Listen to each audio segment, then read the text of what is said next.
Check, check, check. 1 2 1 2. Vader Games in the building. You know what it is. Thank you for being a part of the show. I'm your host, Vader Games.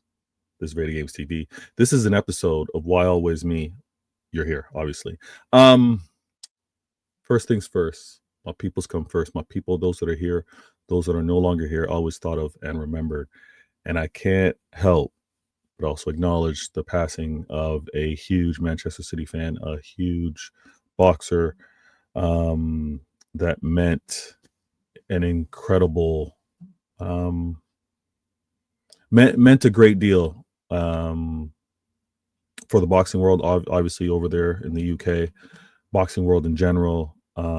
Huge Manchester City fan, and we the club acknowledged the passing of him, and I want to say that it's never easy to lose a person important to you. It's never easy to lose anyone, and this goes out to everyone. If you happen to have lost someone, or you're dealing with someone that's having some difficulties right now, please make sure support the family, support the people close to you, and make sure that they're acknowledged. So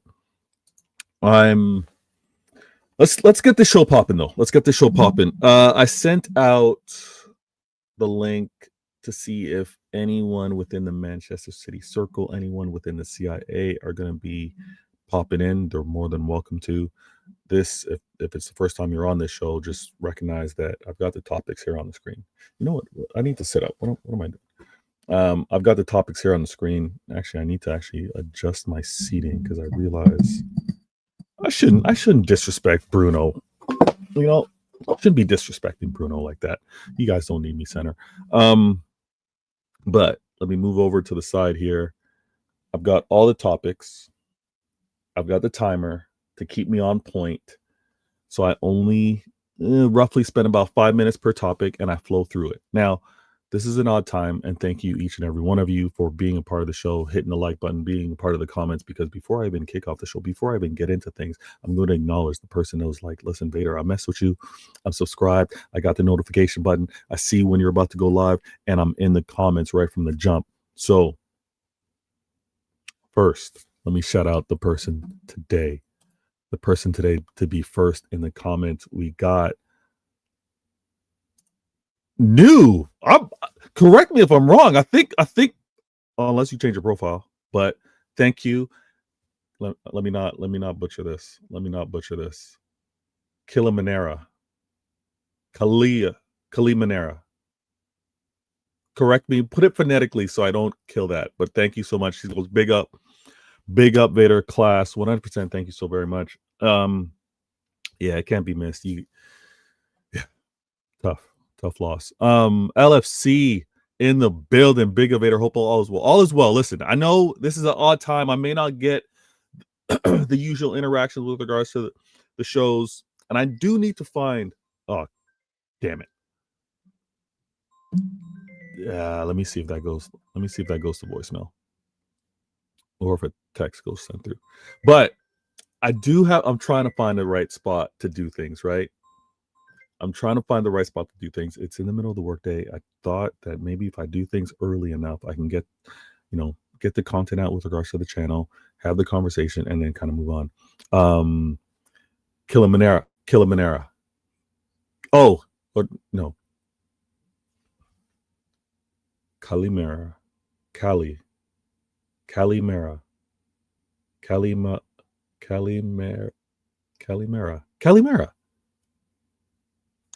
That's nice. I like that. Just means good morning in Greek. Good morning. I love that.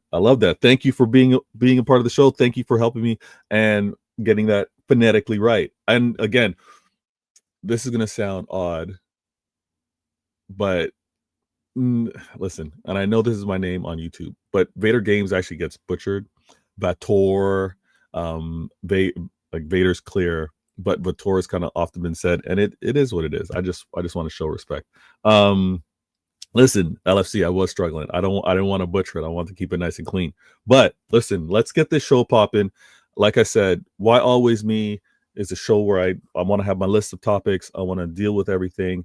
And trust me, actually moving forward that I want to do, I'm going to do my best to actually have some visuals to be able to jump in and out of so that it kind of flows with what I'm discussing. So I'm going to have that lined up. It's going to require a little more production on the back end, but I'm going to get that sorted. So also, where do I start with this? I've been featured on a few shows. Okay. And I love the features. I don't go on shows if I'm not happy to be there. But please know that when you come over here to Vader Games TV, it's an uninterrupted conversation.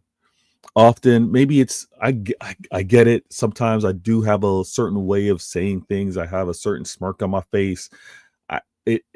What I happen to say doesn't always get received. And sometimes what I have to say, and maybe the timing of it, maybe the tone of it, it's not wanted by the other people that I'm speaking with at the time.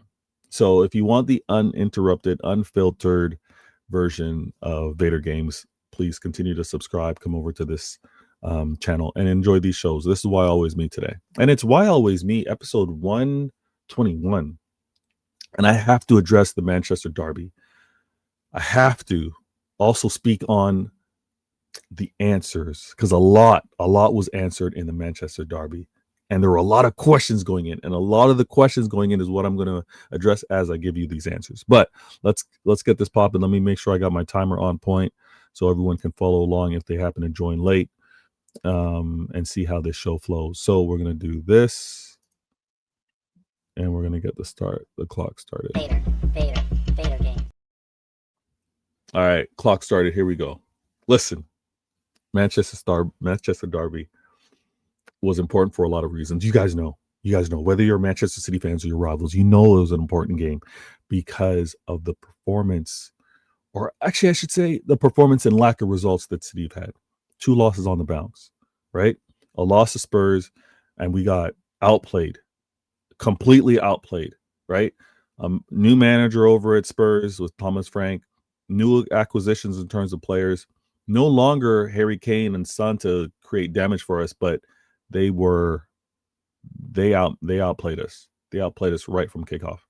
And then the loss, obviously, to Brighton, where we weren't able to close out that game. We looked defeatist. We looked like once that first mistake happened that it was going to be a collapse.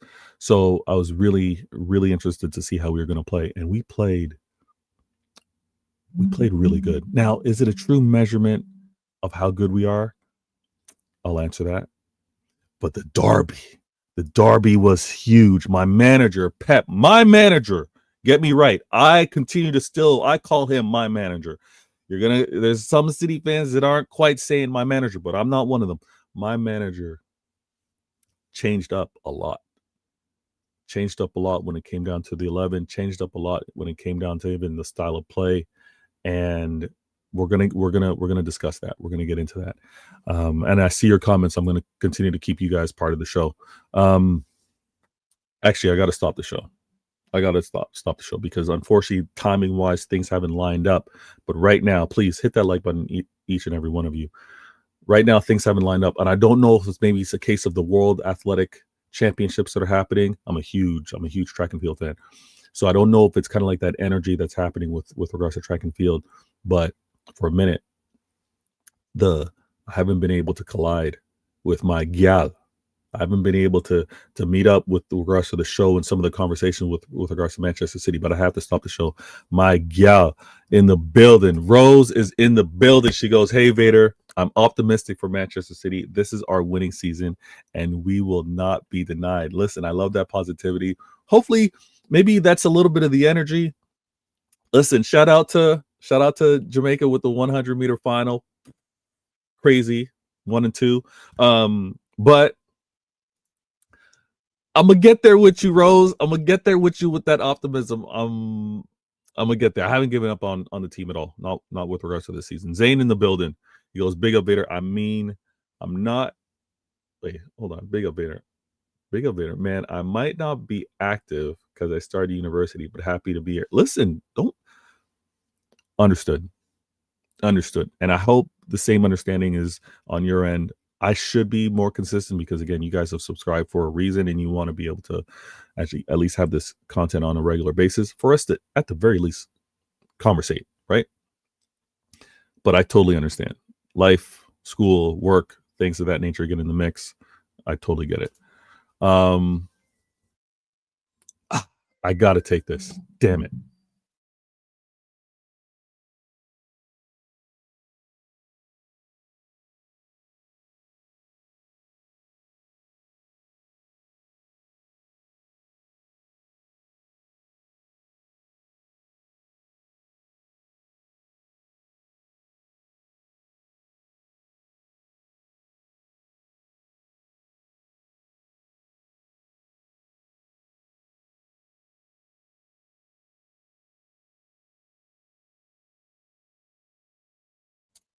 Apologies. Like I said. Yeah. Where was I? And I should have stopped the clock actually when I took that call. Oh yeah, listen. The catch up, good looking out. He goes, big up Vader. It's catch. It's a catch we need to collab on. Listen, we will link up. And you know what? I think we'll make that. We got to make that work because I mean we're closing out the week. Arsenal game coming up. We'll get something going. We'll get something going. Trust me. Thanks for being a part of the show as well and being in the mix with the comments. Now, apologies. Now, this Manchester Derby, I want to emphasize the importance. I want to emphasize the importance because you got to throw form out the window. I know it's a little cliche. You got to throw things that have maybe happened in the past out the window, but at the same time, you have to acknowledge where you are within the season.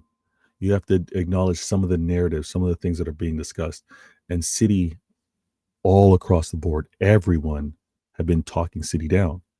Everybody is saying City aren't the same City. Now, if you say City aren't the same City and you're referring to City when we were going or pursuing the trouble, if you're saying City aren't the same City when we were the Centurions or when we're clearly the class of the league, yeah, absolutely. We're not that City. But don't be disrespectful. Don't be so rude to say that City have fallen off to a point where they were going to get embarrassed by United, and embarrassed in terms of like United were going to comfortably win this game or be in control to win this game. That's where you're going too far. Now, Pep, my manager, this is what I was at before I forgot. Pep, my manager, said it was a must win. Pep said this game was a must win in the press conference. Didn't hold anything back, didn't try to sugarcoat anything, said that we had to do this. And I heard some of the Manchester City fan base be like, yeah, if we lose this third game in a row, if we drop points in this game versus United, and then we got Arsenal on the weekend, like they were already going there. So that's why this game was so important.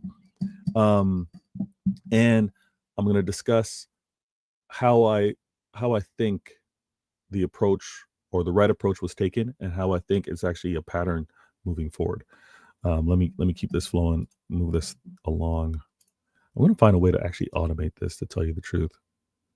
So I can make a macro to kind of automate that. I'm sure of it. So let's do this and let's do this. Now, when I talk about the importance, when I talk about what my manager had to do to kind of get things right? When I talk about my manager answering a lot of the questions, it was, is he going to play the same way? Is he going to have the same 11?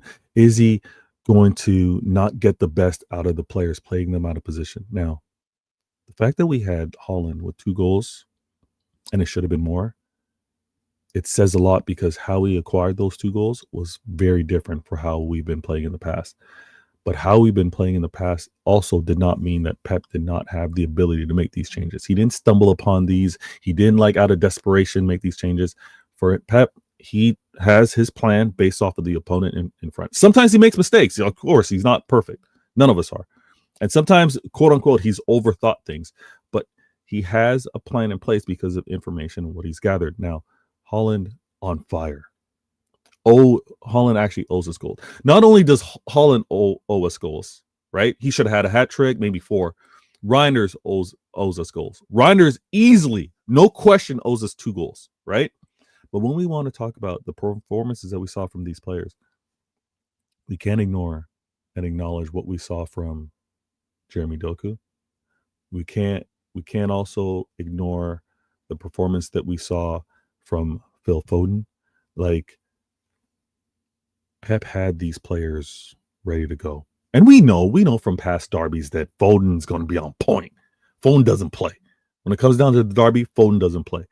On top of that, we know Haaland, early press conferences joining Manchester City, was up there on the big stage saying, what games do you look most forward to? He easily, no hesitation, full of chest and confidence said Manchester United. And we know the history between him, his father and Roy Keane, and just Haaland and Foden. We know childhood fans of the club. Listen, born into it. They knew what it was all about. But Haaland's 2 goals were great. And I think when it came down to the question is who's going to create for Haaland, that's one of the questions that's been on repeat. Another thing was, can Pep adjust or change things up to get the best out of the players? That question was answered. I know it's one game. We got to see more of it. But he answered the question in terms of being able to change. And then the question with regards to, can the players find Haaland? Are our wingers good enough, right? I said this on a previous show. If I have to hear about 2017 again,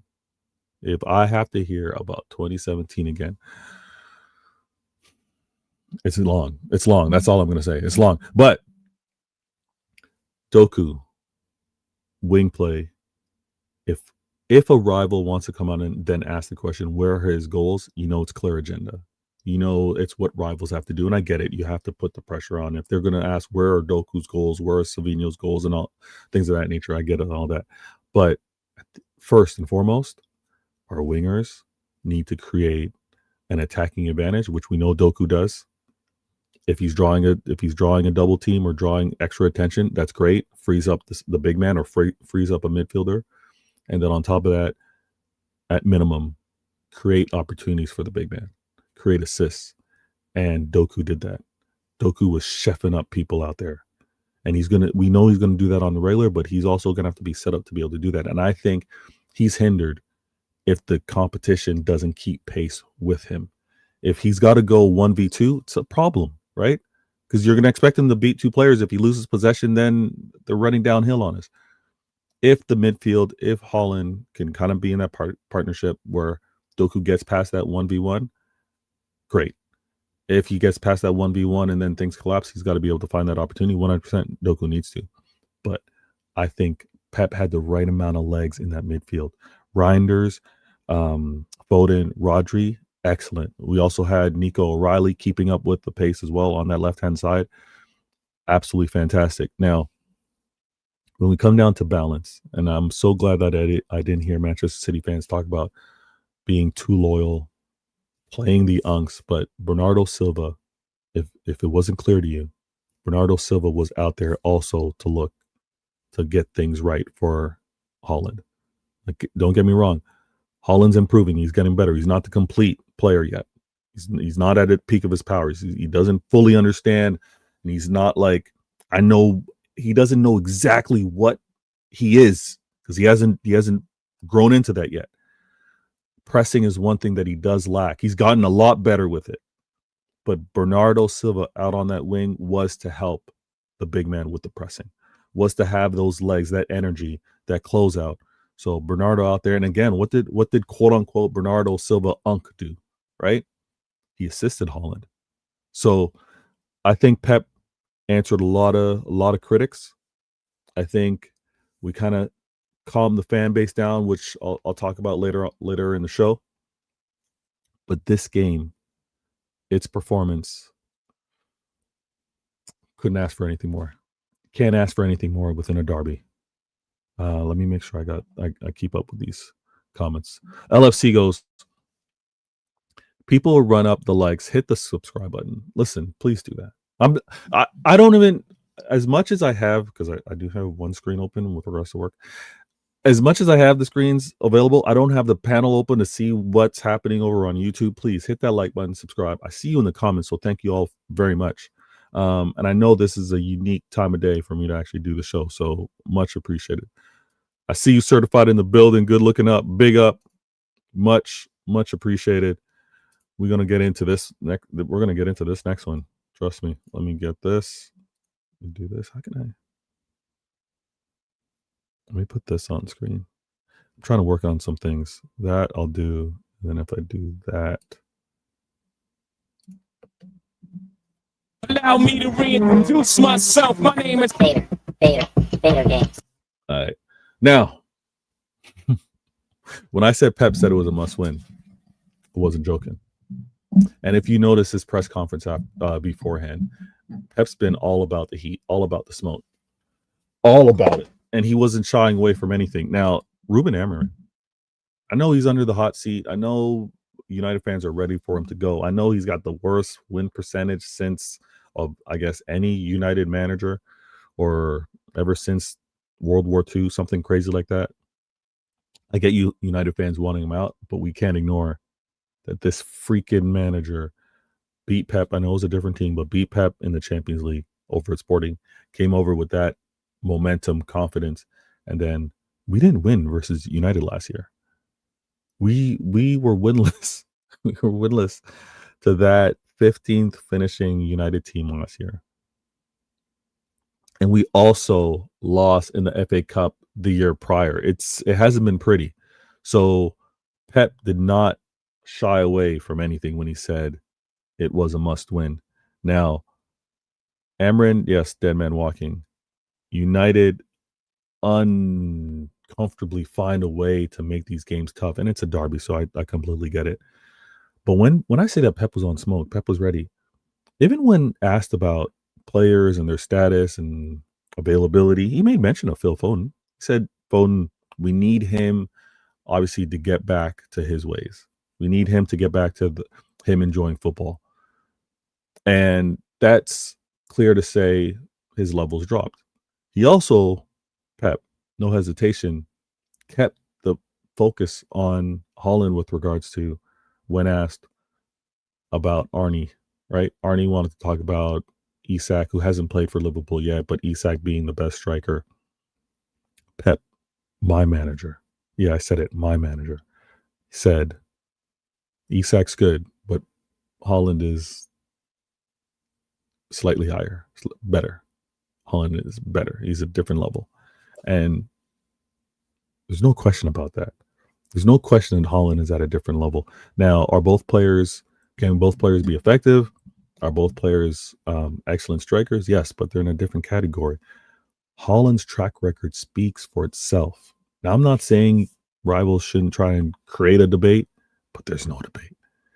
And when Pep said it was a must-win, he was putting the emphasis, and how he spoke on certain players, he was putting the emphasis on a Haaland, on a Foden, because the must-win was going to fall to them in terms of how they played, how they delivered.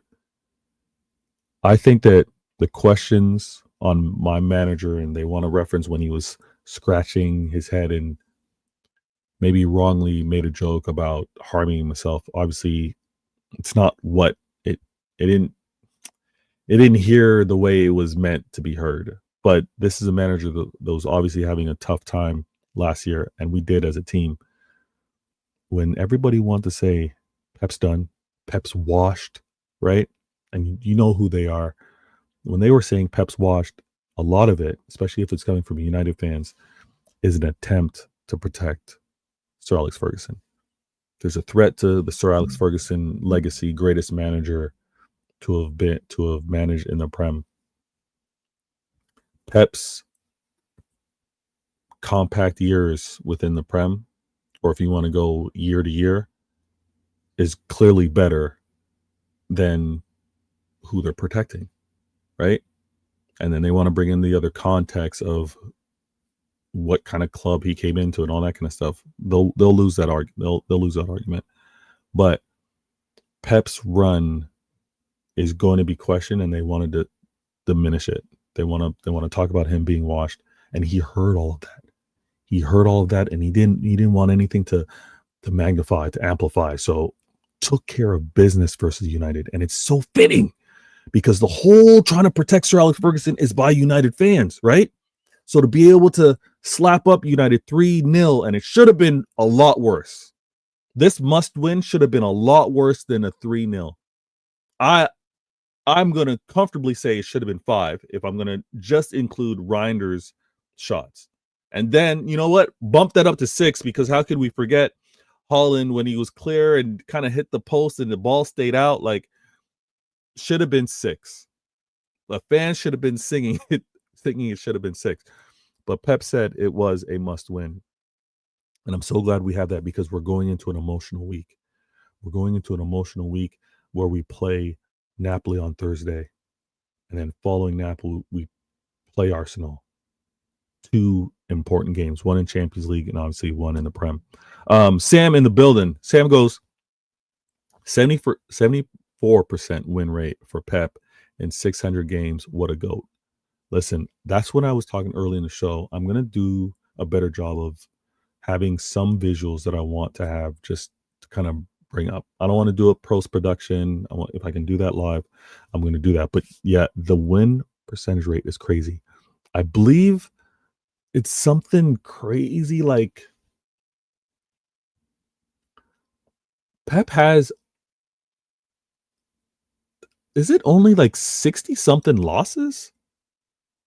It's maybe even that I'm being too generous, but his losses, his loss tally is something crazy. It's crazy. So he's in a class of his own. Unknown Darkness goes, they were saying we will never win another. This is it, man. They were going way too far with it. And I get the banter going into a derby, but especially, I guess we shouldn't fall for it. I shouldn't fall for it.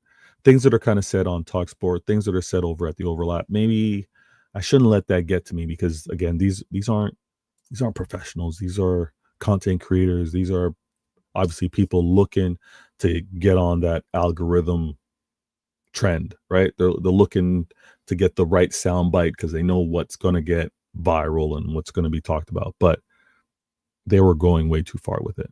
Let me also keep this going. Thank you for being a part of the comments, guys. Keep this show flowing. Okay, now let me do this cleanly. All right, if I do this, Beta games.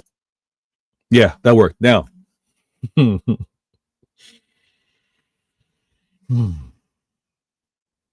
let me talk about Manchester United, and let me be real with you, United fans that happen to be in the chat. If you're watching this live, you may want to earmuff this.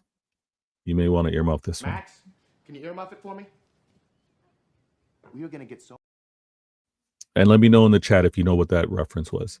In the chat, let me know if you know what that reference was. But United fans, you're gonna want to earmuff this one.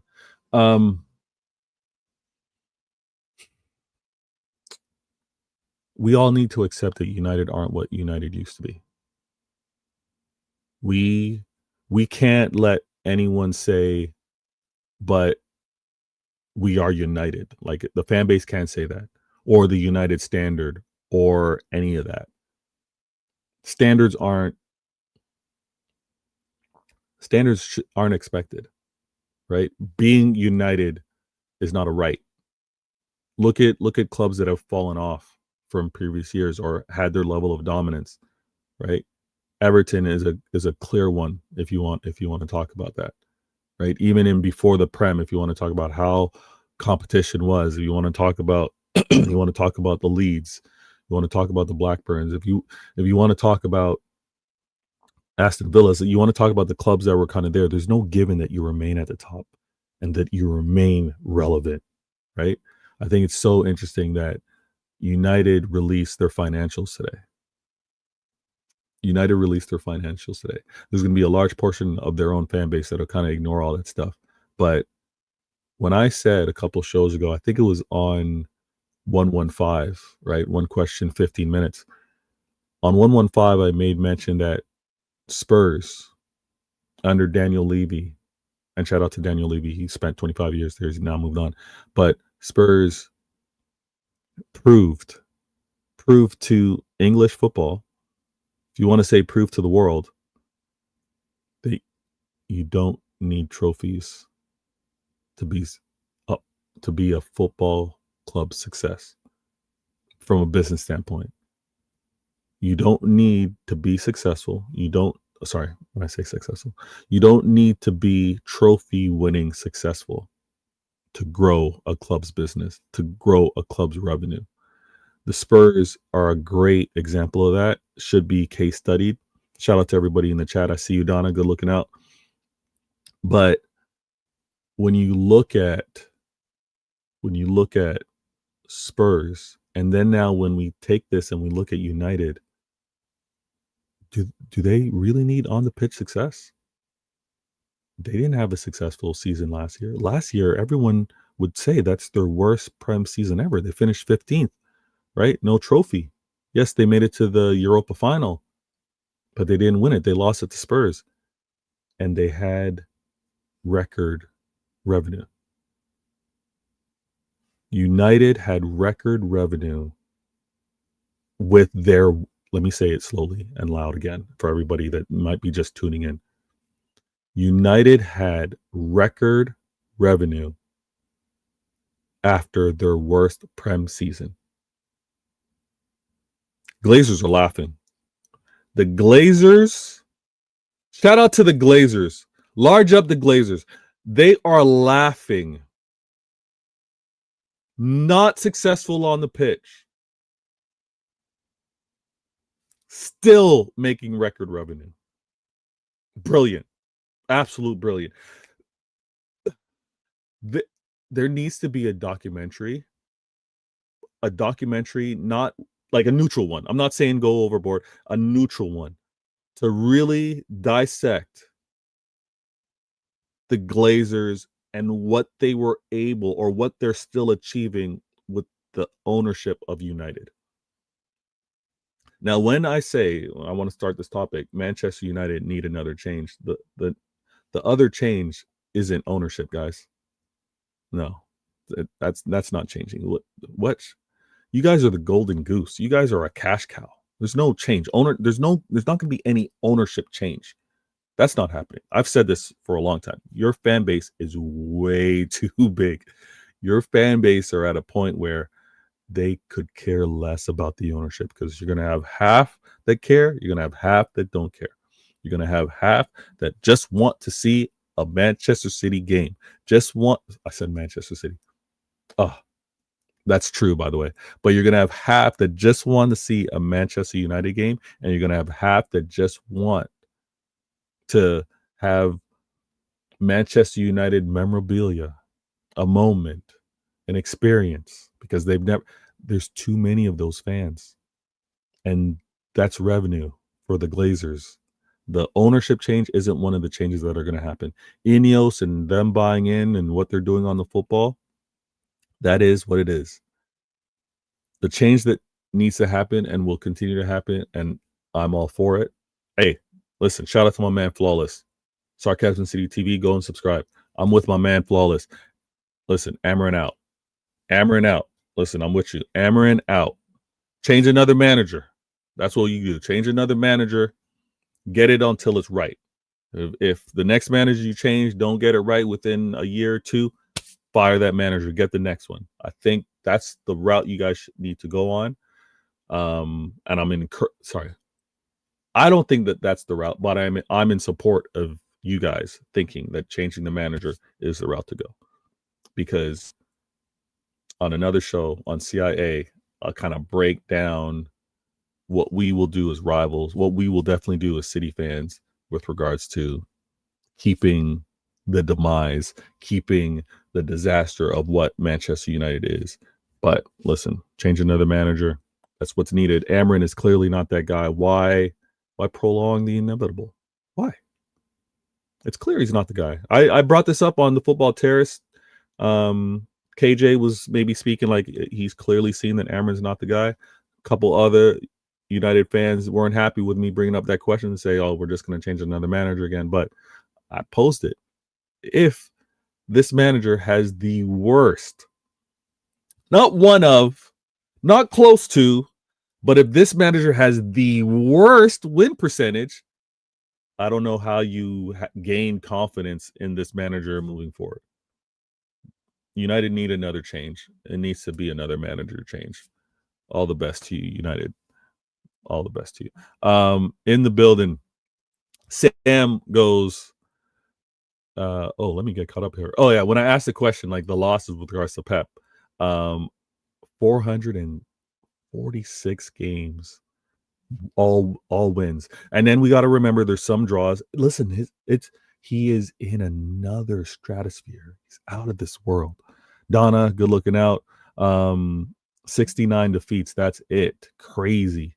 Rose, the truth is Haaland is superior to Isak and every striker in the league. His record speaks for itself. Rose, you're on point. There's no denying the numbers, right? They say it all the time. Men lie, women lie, numbers don't lie. If you want to go, he's not the cleanest player. I mean, the man's 6'5". It's hard to look graceful. It's hard to look as neat and tidy on the ball when you're 6'5", and especially when you're dealing with center backs that are like trying to body you all the time, right? So Haaland is super effective. I got no problems with it. Sam also goes on to say, Rags wouldn't want to admit this. LOL.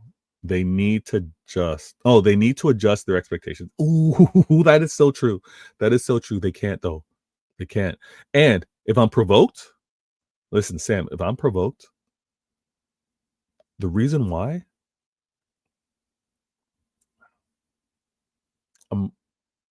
let me say this. Let me save this point. Because I don't want to. Yeah, I want to keep this. I want to keep this bullet for another time. Let me save this point. But you're absolutely right. They need to adjust their expectations. They need to adjust where the club's at and what it will need to get back. I asked this question. I posed this question. Would United fans accept a season like when Arteta first joined? Would they accept a finishing eighth, maybe finishing sixth or fifth?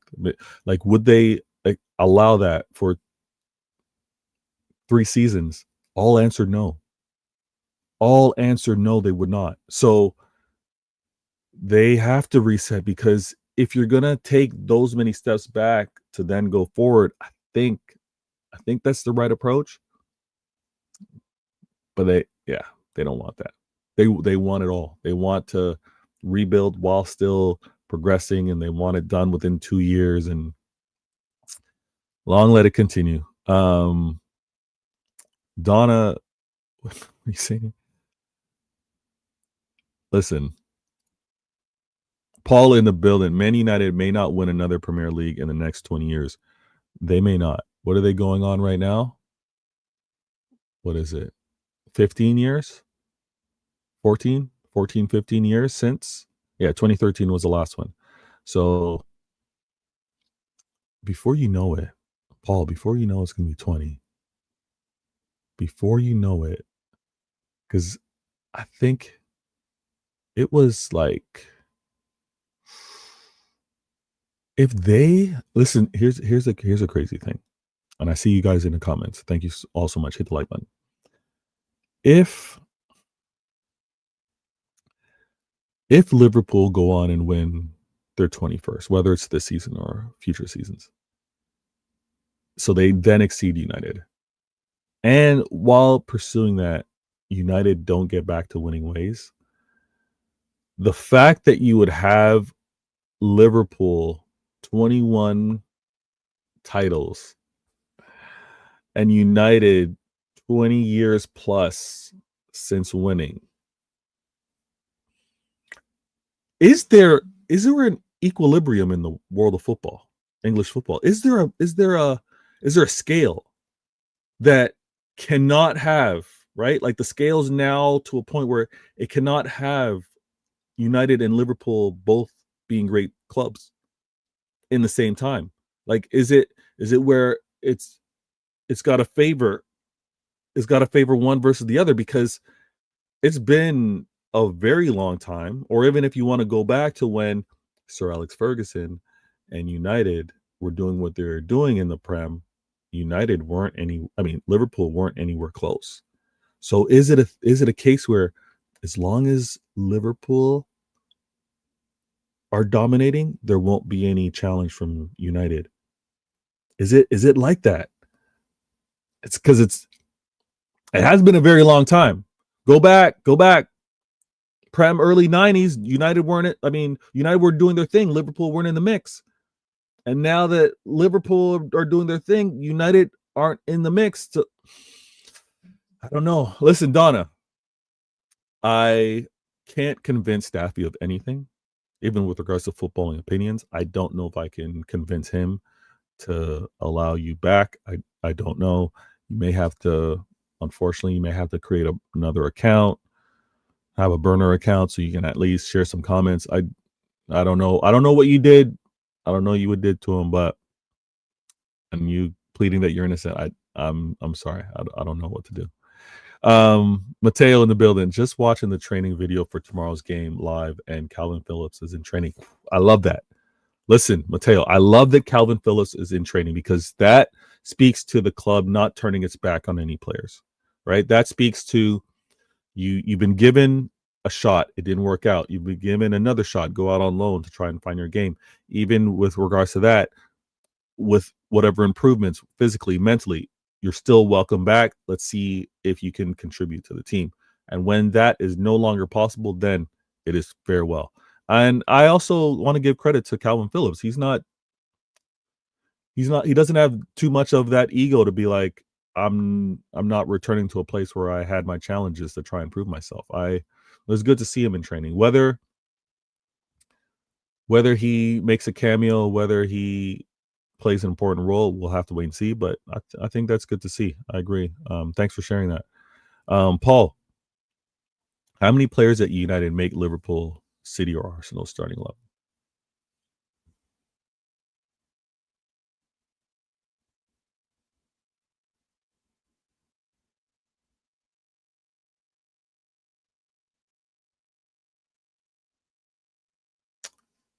Wow, that silence was loud. Embuemo,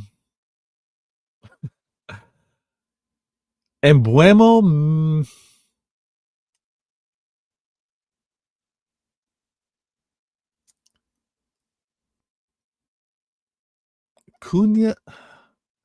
I don't know, Paul. That's a very good question. Very, very good question. It's called the Sir Alex Ferguson curse. We suffer too much at his hands. I hear it, man. He had a stranglehold. Calvin Phillips at right back. Calvin Phillips to close out, and I think he could put in a defensive shift too. Like, let's think about this.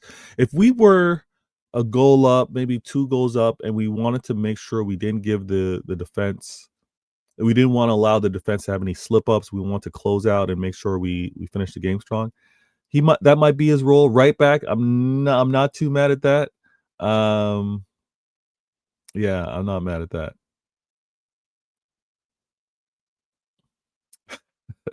You guys having a talk with regards to Staffy and Griggs. United are mid-table.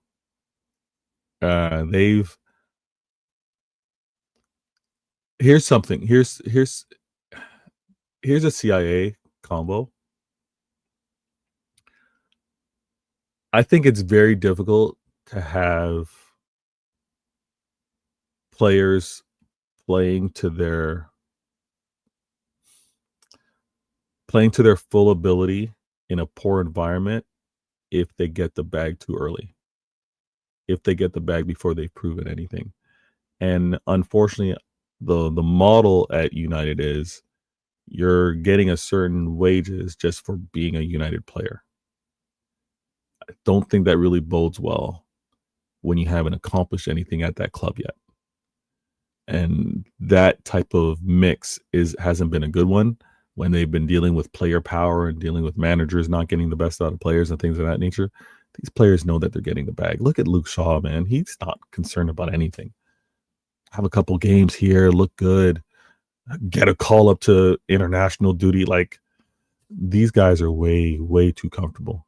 Way too comfortable. Let me speak on the next topic, actually. With that. And I see you guys in the comments. I'm doing my best to start it, and we'll stay in the mix if I do this. Vader games.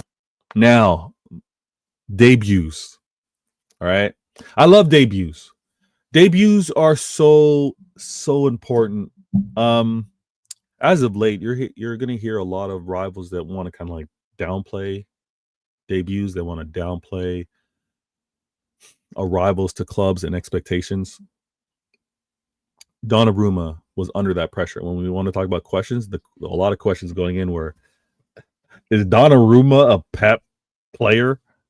Is Donnarumma right for the system? He just got exiled. He wasn't wanted by Enrique. Why is it that Pep wants this player over here at City? Look at how City want to play and how they've been playing. What's going on over there? Pep's lost it. Can we stop with the Pep player stuff? I believe that Pep's the only one that gets overly criticized for or judged or put in a box with regards to the players that he wants. How many times is he going to have to go and prove that there is no thing as a Pep player? If you want to say that he wants technical players, cool. If you want to say that he's going to want players that are adaptable, cool. But this, because this lazy talk, because I heard it when it came down to Holland. I heard it when it was like, oh, look at what Pep did over at Barca, not wanting Zlatan. Guys, you know how many years ago that was? Are we in 2025 going to be commenting, going to be keeping people set in their ways based off of things that they do over a decade ago? Like, players evolve, managers evolve, right? Their understanding or their wants with regards to the needs of a team change. Pep, yes, didn't want Zlatan at the time for a different reason, not just because of the style of play of what Zlatan is, right? There's also the player attitudes and things of that nature. They told me that Pep didn't want Holland, and look at what we were able to do with Holland. They're telling me that Pep didn't want Donnarumma because of obviously what we were able to achieve prior to him. Shout out to Ederson, one of the greats. I will not compare Donnarumma to Ederson. Ederson's different mold. No one's got foot like him. Donnarumma obviously has his level of skill set, and Pep, the manager, will adjust to get the best out of this player for what is best needed for the team. At the end of the day, it is for what's best for the team. If a player maybe has to reduce their game a little bit, maybe if a player cannot put on display all the tricks that they have, but they are so well refined to be the best member of the team for what they have to do, cool. Donnarumma's debut was beautiful. The questions going in, answered. Oh, he's terrible with his feet. He wasn't terrible with his feet. Who in the chat is gonna tell me that Donnarumma is terrible with his feet? Who wants to tell me that Donnarumma has bozo moments? Every player has mistakes. Every player will make mistakes. But to say that he's got his bozo moments, show me a player that doesn't. Donnarumma's debut was great, and the saves that he had to make were great as well. They weren't easy ones. Yeah, he had a couple soft ones to have to deal with. Every keeper's going to have to do that. But then also he had some brilliant, requiring him to be in the right position, requiring him to show proper technique with a strong arm, strong hand to keep the ball out. I was really impressed, especially when it came down to some of the corners, some of the crosses that he had to deal with. Debut was great. I could not have asked for anything more. And it should not be missed. Everybody in the chat, it should not be missed. When you have a player make a debut in a big game like the Derby, you can't ignore that. You can't ignore a player making a debut in a Derby, making a debut in a big game. Donnarumma showed his quality. This is a treble winner. This is a UCL winner. When some of the Manchester City fan base, when some of rivals want to say, "Oh, we usually look at City and we see world class all over the place." Well, we did. We went from a world class keeper to another world class keeper. The club have obviously made mistakes, but they got this one right. They got this one right. I was very impressed with his debut. Let me go to the comments. Good looking out there. Thank you so very much. Paul, what's Paul asking me? Vader, what's more likely? Arsenal win the Prem League or Blue Jays win the... Oh, listen. It's more likely that the Blue Jays win the World Series, but Paul, I have an unpopular opinion.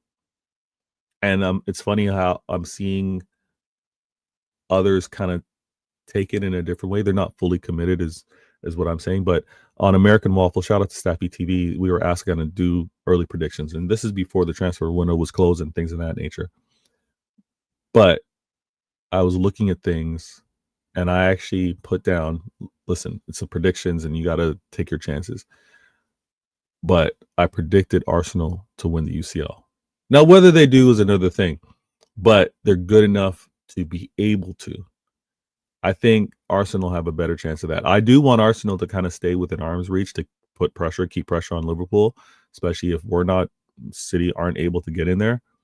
But yeah, winning the World Series is more likely for the Blue Jays. Every manager has flop signings. It's normal. Pep gets too much flack. It's absolutely. And when we also want to talk about the signings, we know that it's a combination of the manager and it's a combination of obviously the backroom staff, sporting director making those calls. It's funny because Pep gets so much stick from rivals, but less. But let's face it, every club would have it. Listen, Mateo, that's brilliant. That's brilliant. I'm gonna now add that in my repertoire. When I hear the criticism, one of my rebuttals will be, would you take Pep as your manager? I want those I want those sound bites. Oh, Mateo, good looking out. Let me start that. Nah, I hear you guys. There's no perfect keeper. You gotta pick and choose. You gotta take certain strengths with it. Spartacus in the building. He goes, he wasn't terrible with his feet, but he had to massively adapt to him. Yeah, that's true. We need to adapt. He will need to adapt. I don't think we need to go from one end of the spectrum to a complete opposite. But that's just it. Spartacus, I know you have your doubts. I know you had some concerns with Donnarumma, and I'm gonna say this real quick. He's got room to improve. We have to adjust for what he's most comfortable with, how he wants to be on the ball or distribute the ball. But to go and say he is terrible for how some rivals were speaking about it, and maybe some of a fan base, he is not that. He can serve a good role for us. Who would win a game between Pep's Centurion team and Pep's 2010-2011 Barca? The Barca team win, but that Barca team versus Pep's treble winning team, that's a combo. Spartacus, to be honest, I don't think either Eddie or Donnarumma was world class. What? Spartacus, don't do this. You can't have a big of a flaw unless you are one of the best all time in something important. Spartacus, don't do this. Trying to say that Ederson at one time wasn't world class. He wasn't world class leaving our club, but he was once. Spartacus is going to get me upset. Let me move on. He's going to get me upset. I don't want to be upset. You guys are going to like me if I get upset. All right. Vader Fader games. Listen. This isn't an earmuff section. This isn't an earmuff section. Shout out to everybody in the chat. Ryan, I see you. Good looking out. City fans are calm for now. City fans were losing their mind. The reactions, the commentary, the doubt in the manager, the doubt in the players was wild. And I get it. There's going to be concerns because we looked like we were losing players, like players are dropping like flies. I get all that. We also had a point where it was international break. And you know what they say, idle hands? The international break, it's like solitude. It just, there's too much time to think. There's too much time to ponder and wander. I think what happened with regards to Pep maybe having that time to look at how you want to use the player, how you want to implement the system. Hopefully, City fans recognize and see Pep's adaptable. Pep isn't overly loyal. Pep makes his choices based off of the opposition. I think we can all calm down. I think we can also not freak out or panic if it happens to be not the best result versus a Napoli. Obviously, it's going to be an incredibly tough game going up against Arsenal. But let's not go up and down, up and down. Let's try to stay a little balanced, right? We need to get healthy. Seeing Foden back healthy, I can't wait. We got another month to go before we get Shirky back healthy. And how long do we have to wait for Marmoush? Remind me in the chat. I think Marmoush is probably closer to November, if I'm correct. So we have key players, key new additions that we went out and got that aren't healthy available for us. We need to right the ship a little bit in terms of let's just put in solid performances. Let's make games against us difficult. Hopefully the fan base calm down because we can play different styles. Pep's choice of different styles really depends on players' availability and the opposition.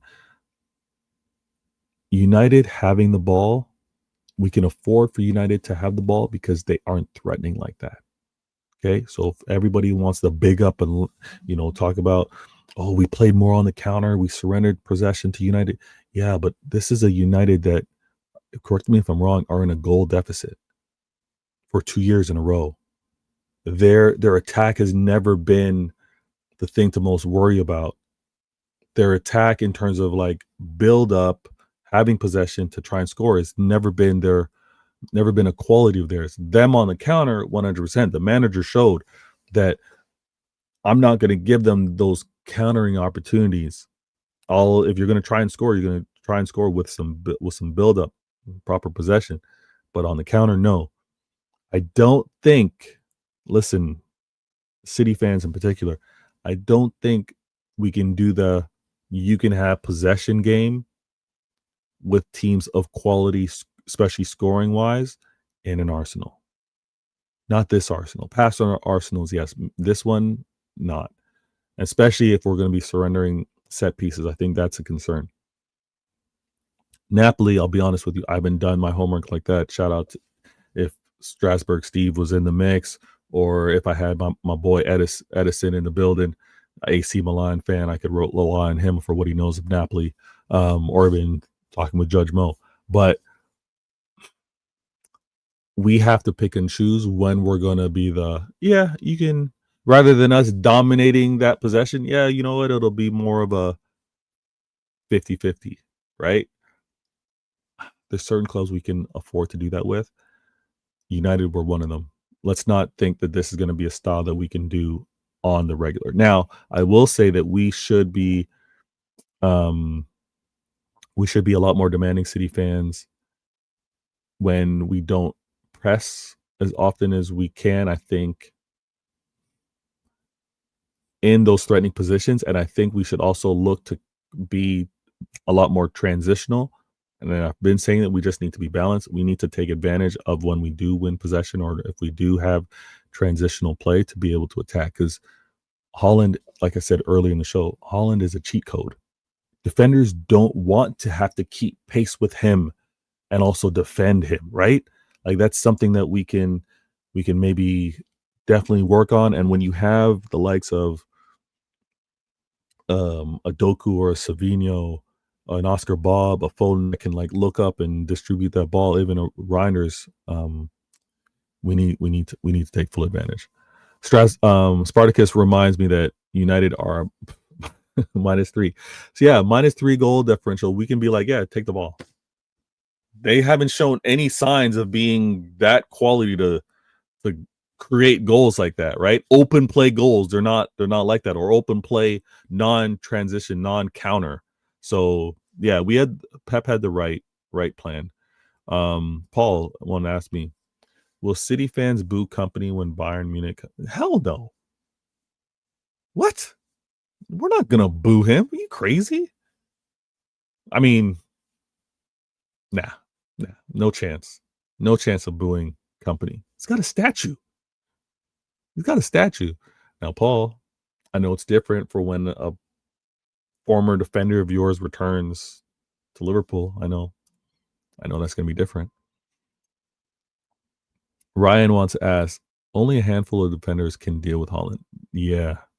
And that list is short in terms of pace and power. Many defenders, I think, can kind of do the muscle game, do the grab and hold on and all that kind of stuff. We've seen that plenty of times. But the pace and power, as a club, we need to look for that more. And it's going to be interesting to see when the ball's at whose feet and when the ball's in certain areas of the pitch, how we look to kind of get to them. I think that's something we're gonna uncover as the season progresses, to be honest with you. Yeah, we ain't booing Vincent Company. Nah, no chance. Spartacus wants to ask, we have to be more direct. Yes, at times, I agree. But I don't think we should be sacrificing the ability to play through a side with quick, short passes. I agree. Just on the timeline, they showed like Champions League, we have record number of passes leading to a goal. Like we have to sometimes kill you with 1,000 paper cuts. We need to do that at times because we need to keep defenses honest. I always have to kind of close out and maybe get out of position, be pulled out of position. And then at times, if we see an opening, if we see maybe that defender drop the block, drop the guard, right, expose the rib, we need to take that shot, take full advantage of it. We can't be predictable like your match says. I agree. As a Liverpool fan, prime Aguero scared me more. That is fair, Paul, but you have not seen prime Haaland yet. You have not seen prime Haaland yet. This is his 4th season. 2 seasons, Golden Boot. His first season debut, crazy, crushed it, right? Second season, fell off to those standards, but still Golden Boot. Last year, injury as much as he was, I think he still had 20, maybe 22 goals. He's still up there. And then this season, leading the league in goals scored. But I hear you. You were more fearful of prime Aguero. Wait until you see prime Haaland. Wait for it. That's loading. Put aside your City bias. Alisson, Coutinho, Donnarumma. I just flip that. I'd go Courtois, Alisson, Donnarumma if I were to put those guys in order. And even when Ederson was here, it was still him and Alisson were kind of like that. It was really depending on the season, right? So it was kind of like that. Alisson's had some bozo moments with his feet. I believe he injured himself trying to kick a ball out one time. But Alisson's up there. I can't hate on him. Bro, 50 plus goals in his first season. How can people not be scared? Hey, listen, Paul said prime Aguero, he feared more. So wait until he sees prime Haaland. We haven't seen prime Haaland yet. That's for sure. Now, let me move this on. This is an emotional week, guys. This is an emotional week. I want to hear where you guys are at when it comes down to it as well. Vader games. Okay. We got the Derby out of the way.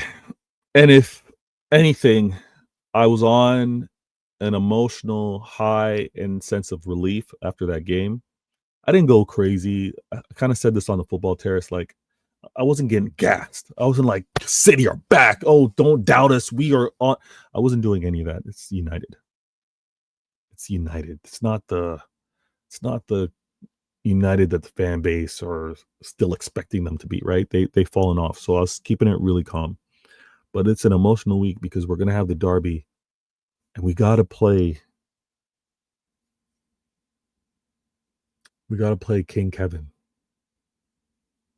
King Kevin is gonna be facing us at Napoli. It's gonna be emotional because he's my GOAT midfielder. I don't want to see him have a poor game, but I also obviously don't want to see him cook against us. So I'm gonna be kind of torn. I'm gonna be on like the edge of my seat, being like, no, like every time KDB has the ball, I'm gonna like challenge him, get in front of him, don't give him any type of time. It's gonna be one of those. But I don't want him to look terrible. I don't want him to look like he's past it. Right? It's gonna be one of those. I keep thinking about the game and I see him having an impact, whether it's an assist or a goal, and it's going to be like a freaking stressful game. But the emotions of the Derby, the emotions of playing against your greatest ever midfielder is going to be insane. I think we'll do our best to minimize him. It's going to be interesting. Here's the thing, guys. Actually, let me pose this. And it's something I was going to speak more on CIA, but it's going to be so interesting. And tell me if you guys are on the same wavelength. It's going to be so interesting to see how Pep chooses to defend KDB. You know what I mean? Like, Pep's obviously seen KDB for so many years. It's one of those. Let me geek out for a second. Everybody in the chat. So I've got two minions, a son and a daughter. So son's all into Marvel and DC, and with regards to some of the movies, some of the comic books and things of that nature. But there's a series where was it a cartoon? Yeah, it was a cartoon. Maybe it was a cartoon movie. But there's a series where the Legion of Doom, this is like the bad guys for DC, are taking out the Justice League. So taking out the good guys. They're taking out Superman, taking out Flash, all that stuff. Like, they just have these traps. It turns out that these traps were because the Legion of Doom stole plans out of Batman's, I don't know, Batman's notes or archive or whatever, Batcave. So Batman had a contingency plan on how to deal with all of the superheroes.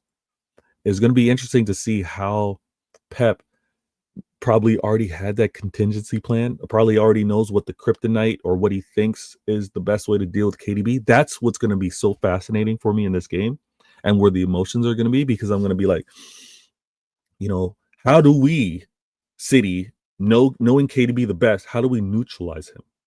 How do we then also try to do or stop what Conte is trying to do, obviously, over there at Napoli, and what the weapons they have over there? So I'm so fascinated by that matchup. I'm going to be like, ooh, okay, what does Pep have planned out? How has he adjusted? Who's going to be doing what to kind of negate KDB? That's going to be so interesting to me. And then obviously, I'm not going to spend too much time on this one, but then obviously after this Napoli game, which we play on Thursday, by the way, we play this game on Thursday. Arsenal played their game yesterday on a Tuesday. And then we've got to play them in a very important game. We've got to play them, what, in how many days rest do we get?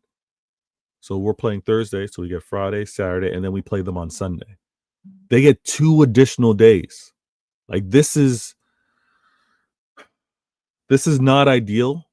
This is where I'm going to have some leniency, and I don't even know. Let me see the game, what happens in Napoli first. But this is where I'm going to be like, we're already behind the 8 ball. we're going over to the Emirates, and we're gonna have to deal with less rest with these guys, and we know how they're probably in like their recovery mode, getting their legs ready to defend for their lives. Like we're accustomed. Look at this guy. Look at this guy complaining about the schedule. I'm not complaining about the scheduling. I'm pointing out the flaw in the scheduling. How does it make sense? How does it make sense? Listen, TJ, thank you so very much. You say big up Vader for the content. Good looking out. Thank you very much. But I can't ignore the scheduling. I can't ignore that you guys have extra days rest. I can't ignore how we, Manchester City, constantly have to fight against the FA, against the Prem, and the UEFA. Why? Why is it? You know what? It's going to make how we play and how we perform that much sweeter. That much sweeter. Sam, less than 72 hours for City. It's criminal. That's crazy. And then you got TJ over here, Arsenal fan, be like, complaining about the schedule. You know how your fan base would be going off right now? Stop this, TJ. You know this. Godfrey, you know this. The fan base would be going off. 2 less days of rest to face.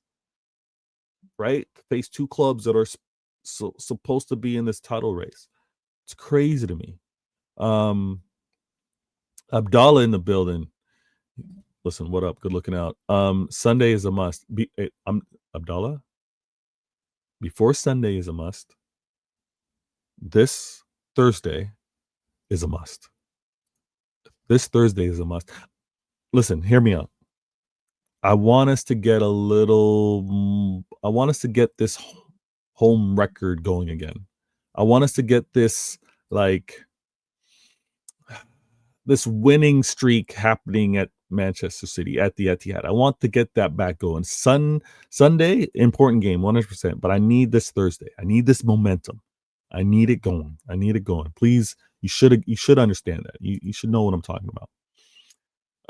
See, Godfrey goes, yeah, I know the fan base very much.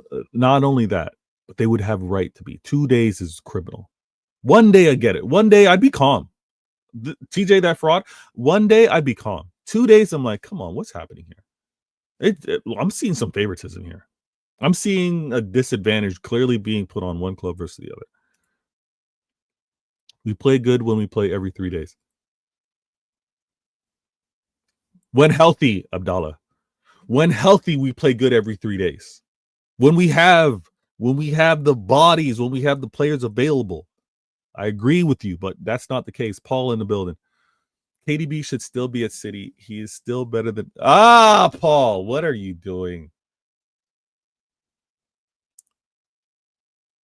Holding on to KDB for one more season wasn't going to be right. There's no way that he signs a 1-year deal. His deal was up. That wasn't going to be possible. KDB left at the right time. I'm happy that where he's gone, he still wears a shade of blue.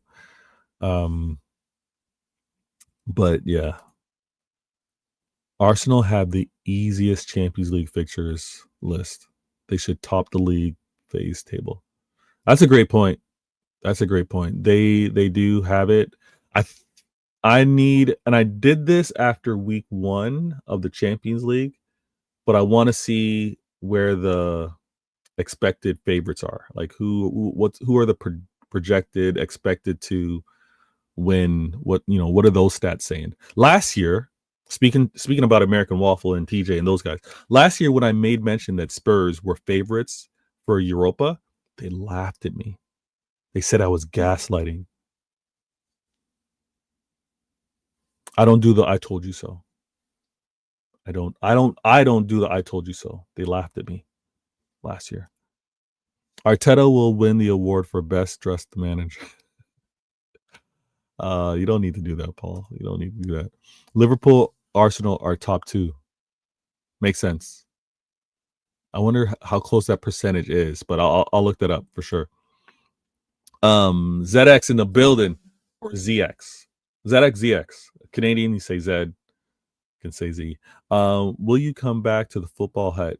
The disrespect to Pep is getting too much. Listen, ZX, I'm in the group chat. I'm in the football hut group chat.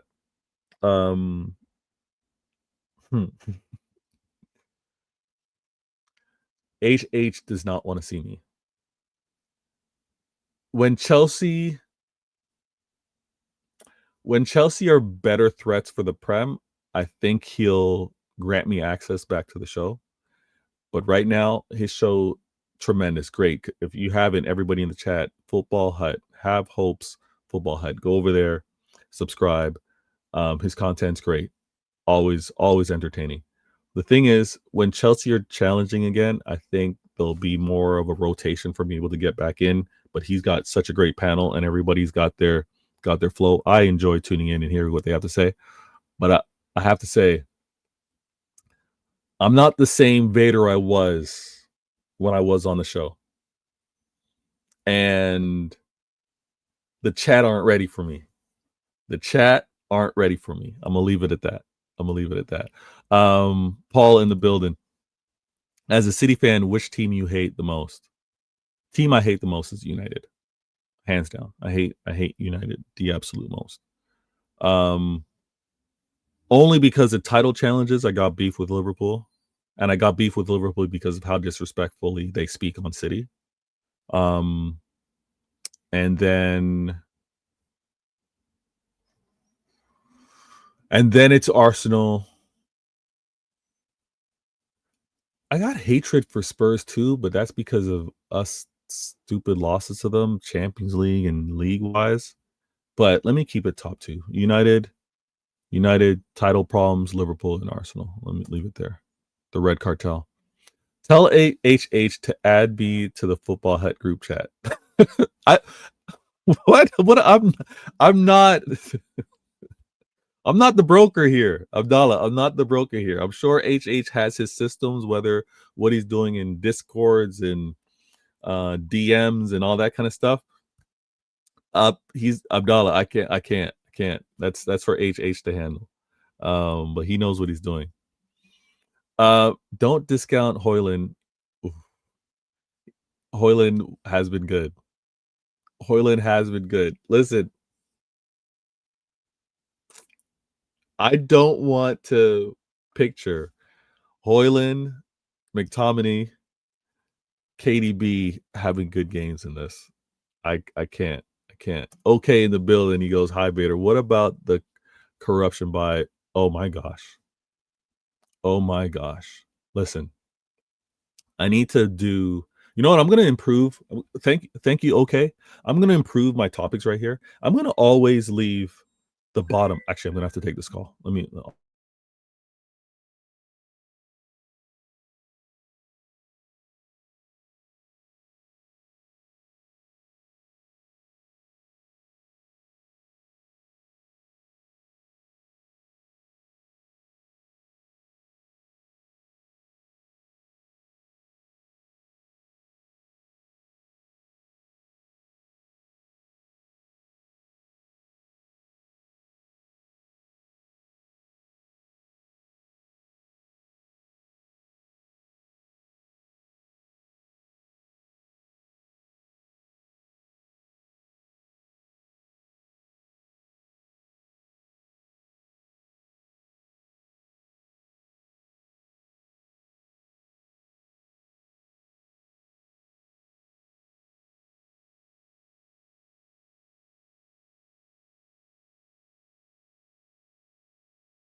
Apologies for that. My bad. I had to take that call. I gotta make sure I edit that out. Now, listen. Okay, you bring up a good point. See, with this right here, I'm gonna make sure that I obviously got my topics, but the very last one, I'm gonna leave for like Q&A.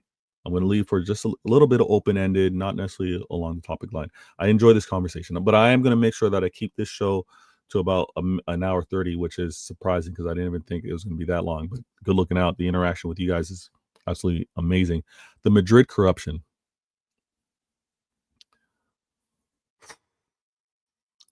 I'm never surprised.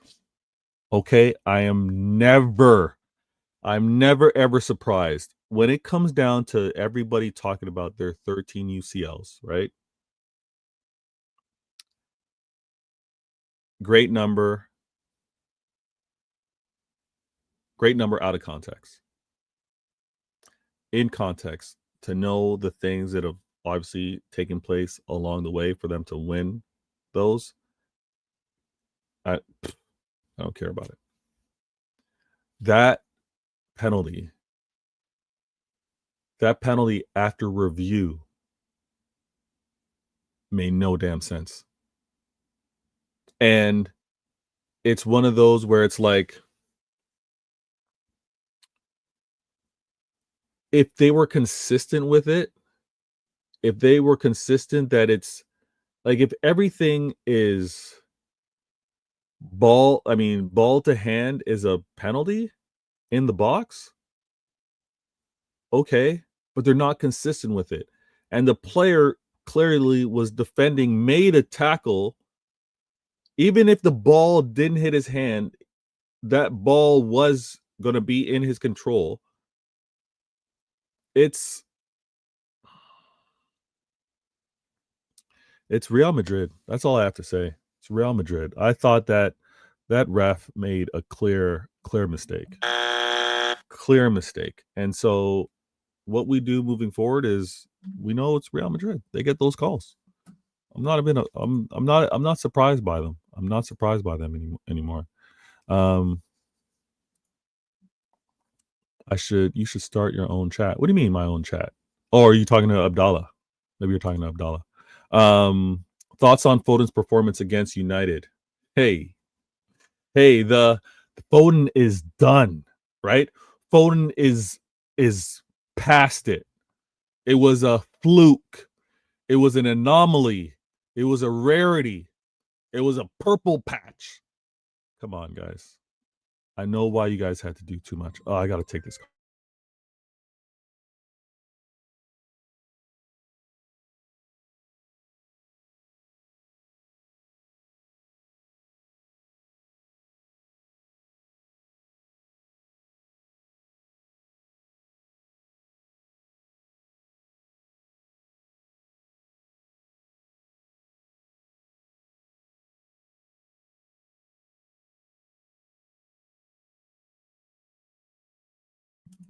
All right. So terribly sorry, guys. What was I saying here? Yeah, I was told you got to write off Foden. He's no longer that guy. Foden's past it. What he did was nice. It was a little blip. Come on, guys. His performance was really good. He's incredibly talented, but when you judge players that aren't healthy, and I get it, if a player's on the bench, if a player plays, they're good enough to play, right? You don't want to hear the injury talk. But I think when you see such a considerable drop off, let's be real now.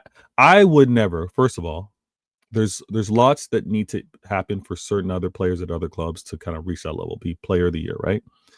But if they were to have that performance consistently for a year and then fall off, I'm understanding that there's something else in the mix for that to be the case, right? There's injury, or maybe it's team performance. Like, there's going to be things to be like, you know what? The player isn't done. It was a mistake for them to have been awarded player of the year.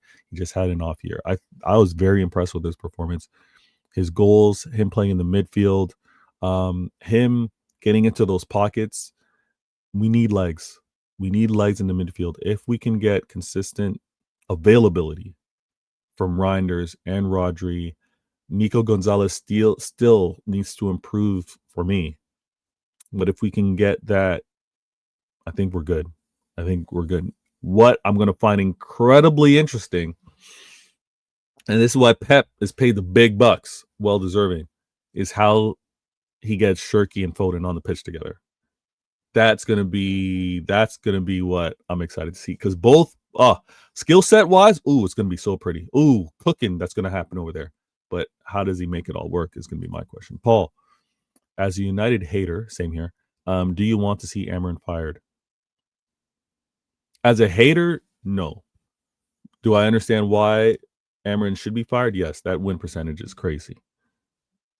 And I guess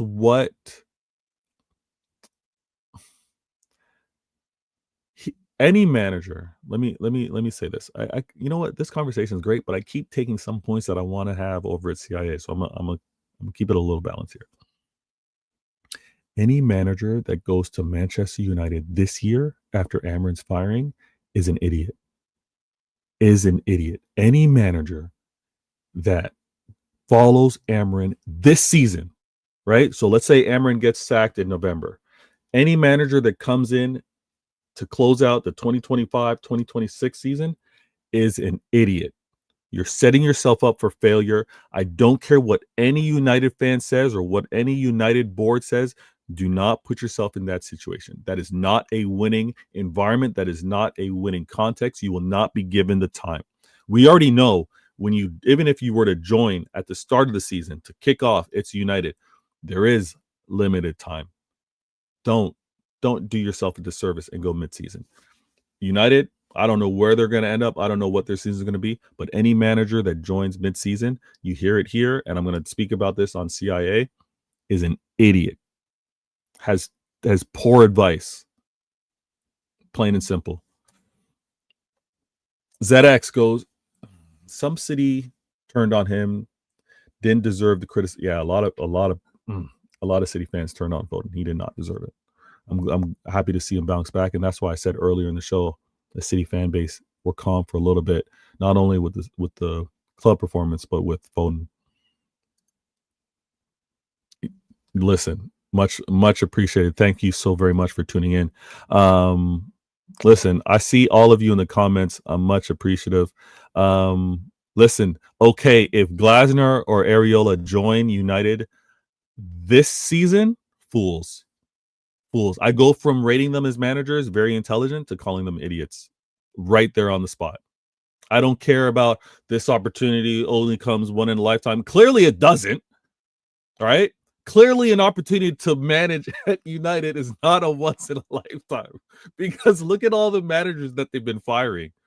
I don't want to hear that talk from United fans with their "we're United" all talk. If they come calling for a manager, chill, relax. You got time. No rush. You turn them down 2025, you get in an opportunity in 2026 or 2027. Relax with this once in a lifetime nonsense talk. Spartacus, it's not particularly hard. You can play Foden where we played him versus United. Okay.